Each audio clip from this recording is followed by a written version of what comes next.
Удивительное соседство. Житель деревни Чувашские Ишаки Батыревского района Леонид Антонов держит в своем доме настоящих волков.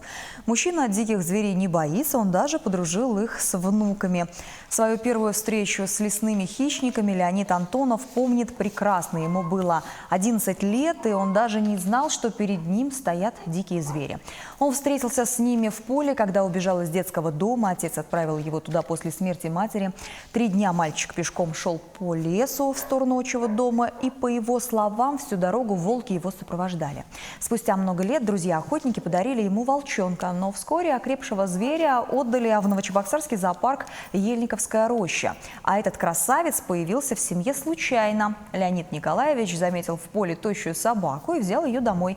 Но оказалось, что это настоящий волк. Он прижился в семье мужчины и нашел общий язык со всеми членами семьи. Сейчас Леонид Антонов держит в своем дворе 5 волков.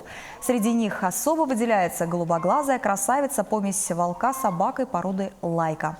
Кроме диких зверей в хозяйстве есть лошади, кролики, индаутки, гуси, вьетнамские свинки и белые голуби.